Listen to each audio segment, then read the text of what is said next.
अस्सलामुअलैकुम students, 9th class new chemistry chapter 4 stoichiometry, उसमें हम कंस्ट्रक्टिव रिस्पांस क्वेश्चंस पढ़ेंगे। तो आइए क्वेश्चन नंबर 1 को सॉल्व करते हैं। क्वेश्चन नंबर 1 की स्टेटमेंट है, different compounds will never have the same molecular formula but they can have the same empirical formula, explain.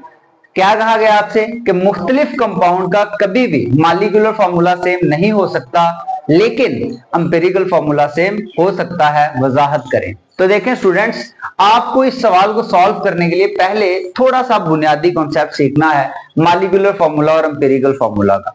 Molecular formula क्या है? मॉलिक्यूलर फार्मूला आपको बताता है एक्चुअल नंबर ऑफ एटम्स, ठीक है, और एम्पिरिकल फार्मूला आपको बताता है simplest ratio between the atoms, ठीक है। अब देखें, आपके पास जो मॉलिक्यूलर फार्मूला है डिफरेंट कंपाउंड का, वो हमेशा डिफरेंट ही आएगा। क्यों बोला?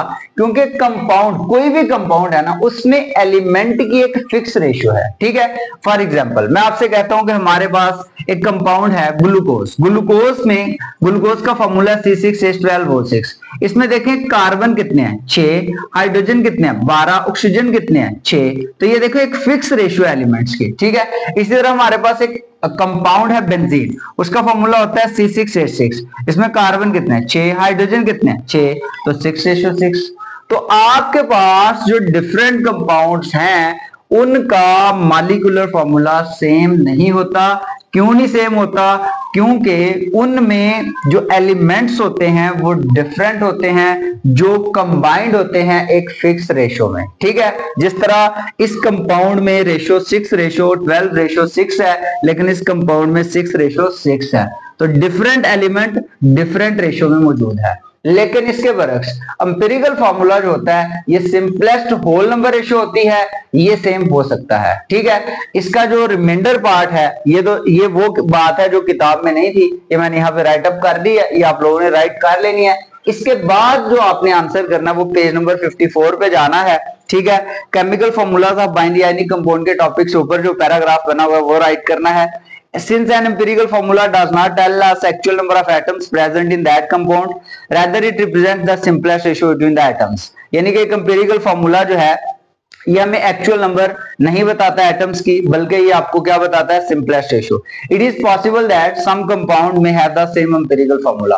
ये मुमकिन है कि कुछ कंपाउंड्स का एम्पिरिकल फार्मूला सेम हो। For example benzene and acetylene. देखो आपके पास दो कंपाउंड्स हैं, एक बेंजीन और दूसरा एसिटाइलिन। बेंजीन का जो होता है फार्मूला मॉलिक्यूलर वो होता है C6H6 और एसिटाइलिन का होता है C2H2। देखो दोनों का मॉलिक्यूलर फार्मूला डिफरेंट है, लेकिन आप इनका एम्पिरिकल फार्मूला देखते हैं कि क्या भला सेम आता है कि नहीं आता। कार्बन कितने हैं इसमें? 6, हाइड्रोजन कितने हैं? 6।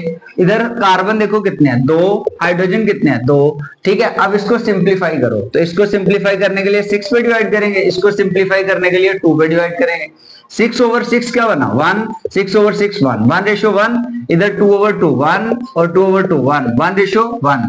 आपके पास कार्बन कितने हो गए? 1, हाइड्रोजन कितने हो गए? 1, तो CH इसका एम्पिरिकल फार्मूला बन गया बेंजीन का। इसी तरह एसिटाइलिन देखो, एसिटाइलिन में कार्बन सिंपलेस्ट रेशियो 1 कार्बन की, C, हाइड्रोजन 1, तो CH, इसका भी एम्पिरिकल फार्मूला CH बन गया। तो देखो दोनों का एम्पिरिकल फार्मूला सेम है, लेकिन मॉलिक्यूलर फार्मूला डिफरेंट था। तो इससे आप कह सकते हो कि डिफरेंट कंपाउंड का मॉलिक्यूलर फार्मूला डिफरेंट होता है, लेकिन एम्पिरिकल फार्मूला सेम हो सकता है, ठीक है।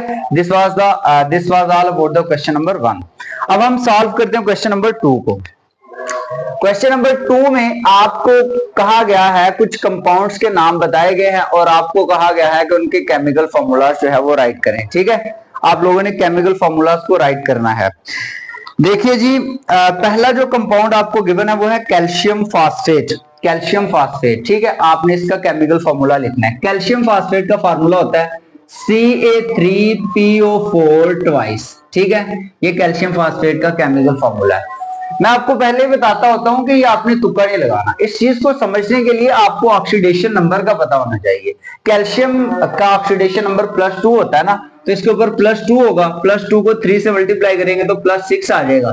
फास्फेट के ऊपर -3 ऑक्सीडेशन नंबर होता है, -3 को 2 से मल्टीप्लाई करेंगे -6 आ जाएगा। तो ओवरऑल +6 -6 से कैंसिल, और आपके पास आंसर क्या आएगा 0। इसका मतलब है ये फॉर्मूला करेक्ट है कैल्शियम फॉस्फेट का। बहरहाल आपको ये ऑक्सीडेशन नंबर वगैरह याद करने की जरूरत नहीं है, ये हायर क्लासेस में जाके आप पढ़ेंगे सीखेंगे। अभी आपको सिर्फ केमिकल फॉर्मूला राइट करना है, ठीक है। उसके बाद देखें हमारे पास दूसरा जो कंपाउंड है वो है एल्यूमिनियम नाइट्राइड, और एल्यूमिनियम नाइट्राइड का जो फॉर्मूला होता है वो होता है Al2N3 एल्यूमिनियम नाइट्राइड, ठीक है। एल्यूमिनियम का ताल्लुक जो है वो तीसरे ग्रुप से है, इसलिए इसके ऊपर ऑक्सीडेशन नंबर +3 होगा। +3 को मल्टीप्लाई करेंगे इसके अमाउंट से, नंबर से, और नंबर क्या है 2, तो +3 को मल्टीप्लाई किया 2 से तो +6 आ गया। नाइट्रोजन जो होते हैं इसके ऊपर इसने चूंकि 2 इलेक्ट्रॉन जो है नाइट्रोजन के ऊपर -2 आ सकता है, तो -2 की जब बात करें तो -2 और इसे मल्टीप्लाई कर दें 3 से तो ये आ जाएगा -6, तो +6 को जो है वो आप -6 के साथ कैंसल आउट कर सकते हैं, तो ये आपके पास बन गया एल्यूमिनियम नाइट्राइड, ठीक है। या इसे एक और तरह से करें, इसमें थोड़ी सी मुझे कंफ्यूजन लग रही है, आप लोग ना इसे बिल्कुल सादा वे में कर लें। आप लोग ना इसे Al2N3 लिखें, बल्कि आप इसे ना सिंपल लिख लें ALN, ठीक है, ALN that will be correct. क्यों बोला? क्योंकि एल्यूमिनियम का ताल्लुक ग्रुप 3 A से है, तो इसके ऊपर आ गया +3, ठीक है। नाइट्रोजन का ताल्लुक 5A से है या 15 से है, वो 3 इलेक्ट्रॉन एक्सेप्ट करता है, तो उसके ऊपर -3 आ जाएगा, तो +3 -3 को क्या कर देगा, कैंसल कर देगा। इसका मतलब आप एल्यूमिनियम नाइट्राइड का फार्मूला लिख सकते हो ALN, ठीक है, ओके। नेक्स्ट आपके पास है जी केमिकल कंपाउंड, और वो है सोडियम एसीटेट। सोडियम एसीटेट उसका फार्मूला हमें लिखना है। एसीटेट होता है CH3COO और सोडियम Na, तो ये देखो सोडियम एसीटेट का फार्मूला क्या बना, CH3COONA, ये सोडियम और ये एसीटेट, तो क्या बन गया, सोडियम एसीटेट, ठीक है। अच्छा नेक्स्ट देखें, नेक्स्ट आपके पास है ammonium carbonate. Ammonium carbonate, ammonium, ठीक है, अमोनियम ग्रुप होता है NH4, अमोनियम कार्बोनेट, और कार्बोनेट होता है CO3। अब NH4 के ऊपर +1 होता है, इसको बैलेंस करने के लिए यहाँ पे लगाएंगे 2, तो NH4 ट्वाइस CO3, ये फार्मूला बनेगा अमोनियम कार्बोनेट का, ठीक है, NH4 ट्वाइस CO3। ओके, जो नेक्स्ट कंपाउंड आपको गिवन है वो है बिस्मथ सल्फेट। बिस्मथ सल्फेट, और बिस्मथ सल्फेट का फॉर्मूला आपके पास बनेगा Bi2SO4 थ्राइस, ठीक है। अच्छा Bi2, ये आपके पास जो है Bi बिस्मथ, और ये सल्फेट, सल्फेट के ऊपर होता है -2 को मल्टीप्लाई करेंगे 3 से तो ये -6 बन जाएगा, और इसके ऊपर होता है +3 को 2 से मल्टीप्लाई करेंगे ये बन जाएगा +6, तो ये बन गया बिस्मथ सल्फेट का केमिकल फॉर्मूला। तो ये आप लोगों ने केमिकल फॉर्मूला राइट कर दिए, इसमें कंफ्यूज नहीं होना आप लोगों ने, वो ऑक्सीडेशन नंबर थोड़ी सी फुलफिल नहीं हो रही थी, इस वजह से हमने इसे सिंपल लिख दिया ALN। अच्छा, ये सोडियम एसीटेट है, और ये अमोनियम कार्बोनेट है, और ये बिस्मथ सल्फेट है, ठीक है। नेक्स्ट क्वेश्चन की तरफ मूव करते हैं।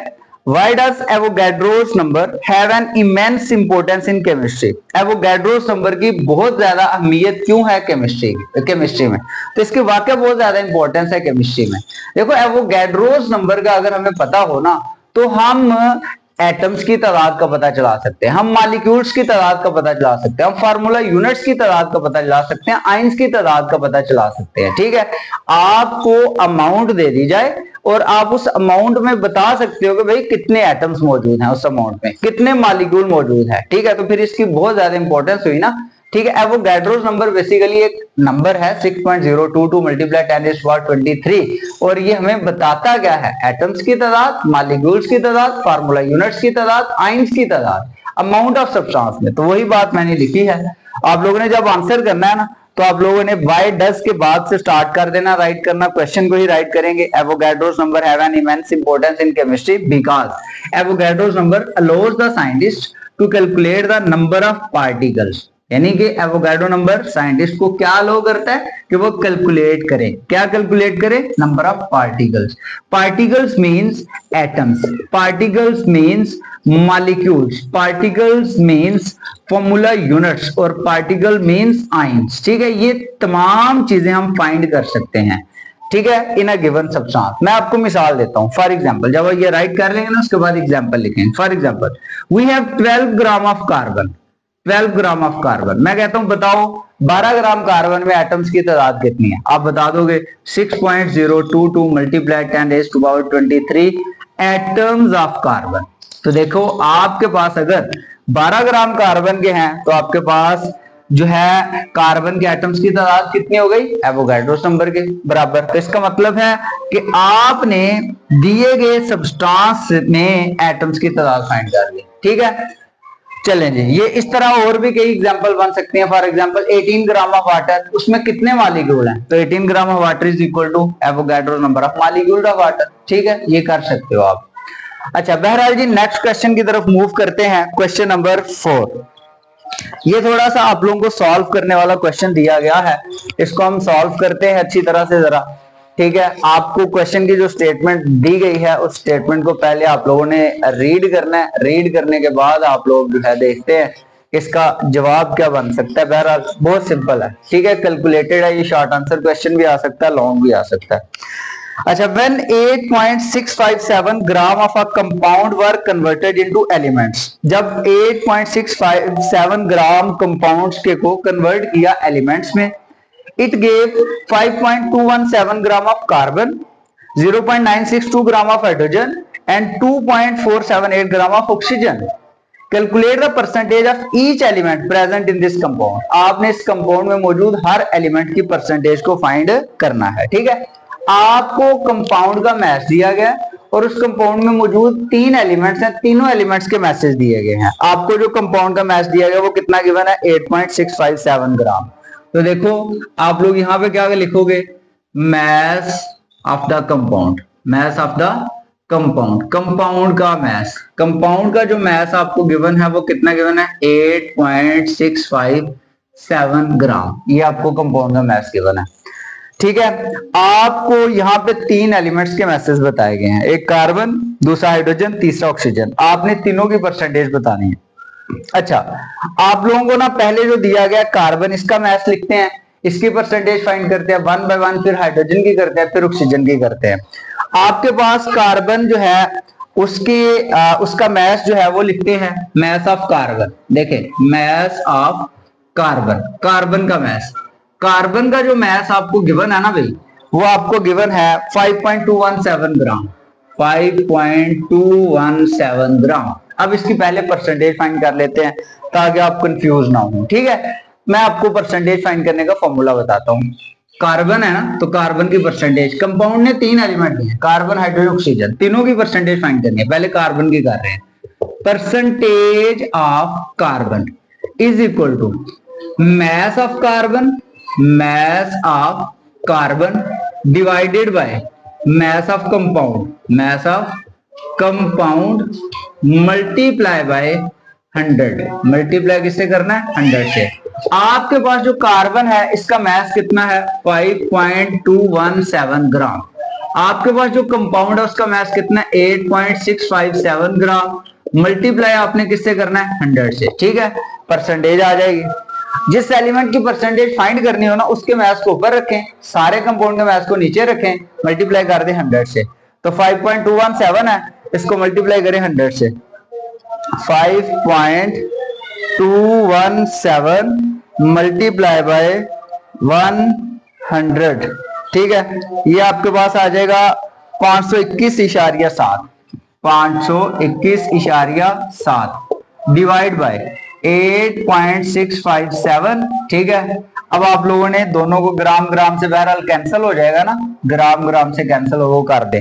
तो अभी 521.7 है, 521.7 डिवाइड बाय 8.657, ये आपके पास आ गया जी, इसकी परसेंटेज आ गई है 60.263। ठीक है, ये आपके पास परसेंटेज आ गई है कार्बन की।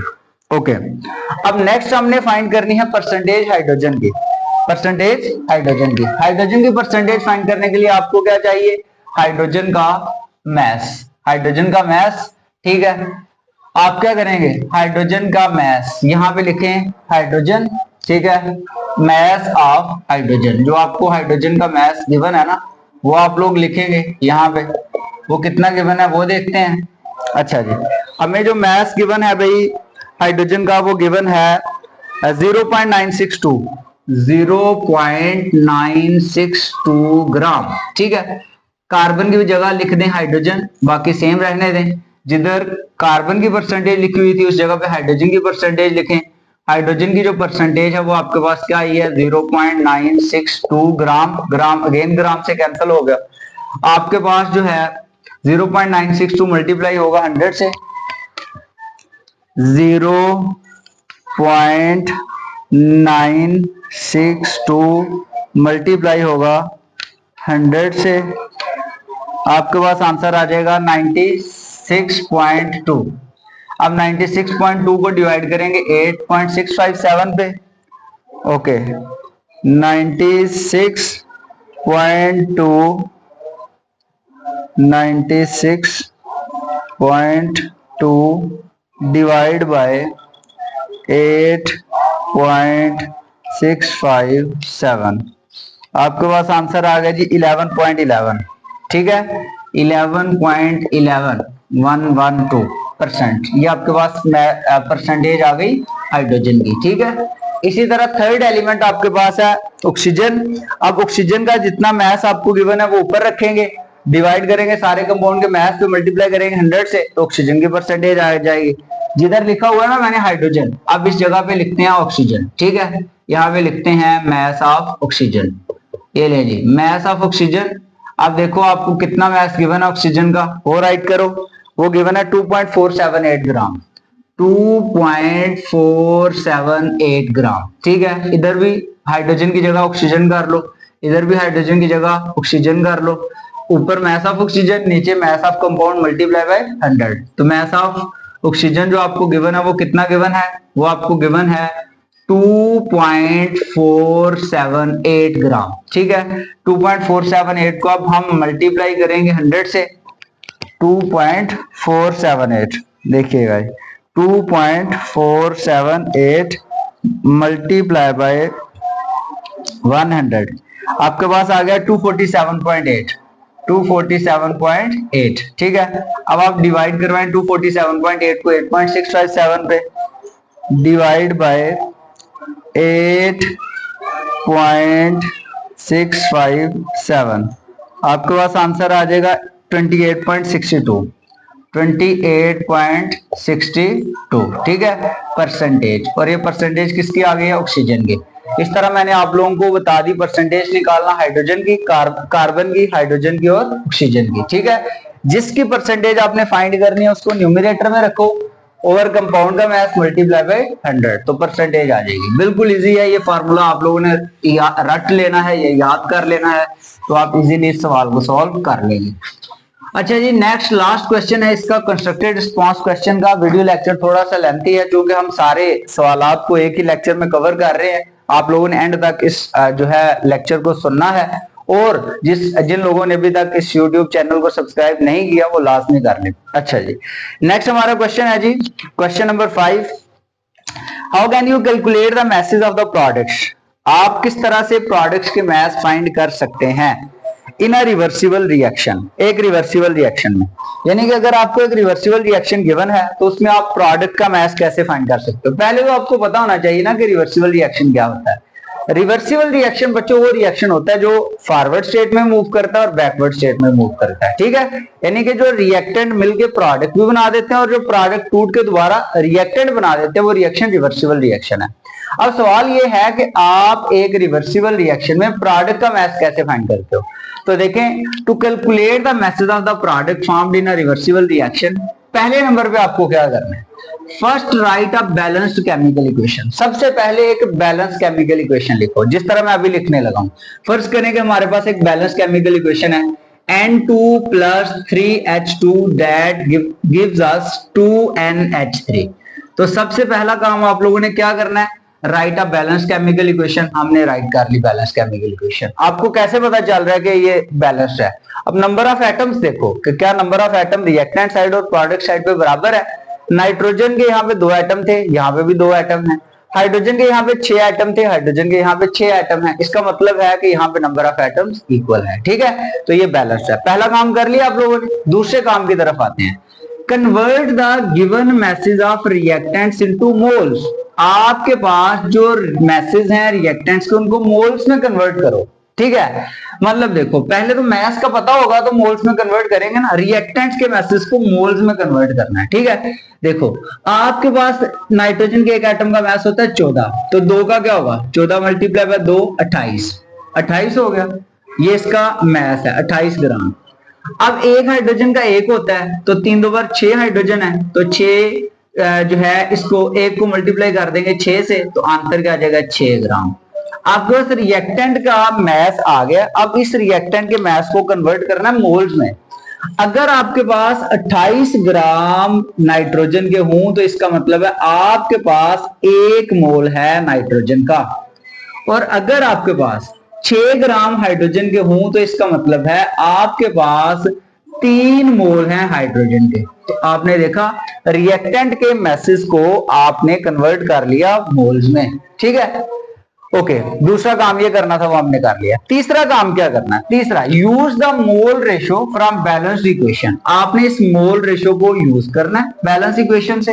ठीक है, to find the mole of the product, और इसको यूज करते हुए प्रोडक्ट के मोल फाइंड कर लेने हैं। तो कर लेते हैं फाइंड। अभी कैसे बोला, अगर 1 मोल नाइट्रोजन का और 3 मोल हाइड्रोजन के हों, तो कितने मोल अमोनिया के बन रहे हैं, 2। तो आप अब अमोनिया के मोल फाइंड कर लो। अमोनिया के मोल आपके पास आ गए 2, तो आपने देखें तीसरा काम भी कर लिया, यानी कि प्रोडक्ट के मोल आपने फाइंड कर लिए। ठीक है, चौथा काम क्या करना है, चौथा काम ये करना है, finally convert the mole of product back to mass. आपने ये जो मोल आए हैं ना, इसको कन्वर्ट करना है मैस में। कैसे, मोल को मल्टीप्लाई करके मोलर मैस से, मोल को मल्टीप्लाई करना है मोलर मैस से, और इससे आपने फाइंड क्या कर लेना है, मैस। अब मोलर मैस क्या होता है, molar mass, the mass of 1 mole of a substance is called molar mass. तो देखो ना, अमोनिया का मोलर मैस क्या होता है, नाइट्रोजन है, देखो मोलर मैस ऑफ अमोनिया मैं यहां लिखता हूं, molar mass of NH3, ammonia का मोलर मैस। इसमें 1 नाइट्रोजन है, 3 हाइड्रोजन, 1 नाइट्रोजन का 14, 3 हाइड्रोजन का 3, 14 और 3 17, तो देखो 17 ग्राम पर मोल, ये मोलर मैस आ गया। ठीक है, अब आपने क्या करना है, इस मोल को, ये जो मोल्स हैं और ये मोलर मैस है, इन दोनों को मल्टीप्लाई करना है, और इससे आपके पास क्या आ जाएगा, मैस। ठीक है, तो आप यहां पे क्या फाइंड करना चाह रहे हो, मैस। मैस, क्योंकि प्रोडक्ट हमारे पास क्या है, अमोनिया, तो प्रोडक्ट का ही तो मैस फाइंड करना था ना, हमें कहा ही गया था। तो mass of ammonia, mass of ammonia is equal to number of moles of ammonia, number of moles of ammonia multiply by molar mass of ammonia. Number of moles of ammonia कितने हैं, 2, तो यहां पे लिख दो 2। मोलर मैस ऑफ अमोनिया कितना है, 17, तो 2 को 17 से मल्टीप्लाई किया कितना आ गया, 34, और मैस का यूनिट क्या होता है, ग्राम। तो आपके पास अमोनिया का जो मैस आया वो कितना आया, 34 ग्राम। तो वाकया ही 2 मोल अमोनिया का मैस कितना होता है, 34 ग्राम। इस तरह आप लोगों ने प्रोडक्ट के मैस को क्या कर लिया, फाइंड कर लिया। आपको कितने स्टेप्स को याद रखना पड़ा, 4 को। इस तरह से ये हमारे कंस्ट्रक्टिव रिस्पांस क्वेश्चन सारे के सारे मुकम्मल होते हैं। मिलते हैं नेक्स्ट वीडियो में, अल्लाह हाफिज।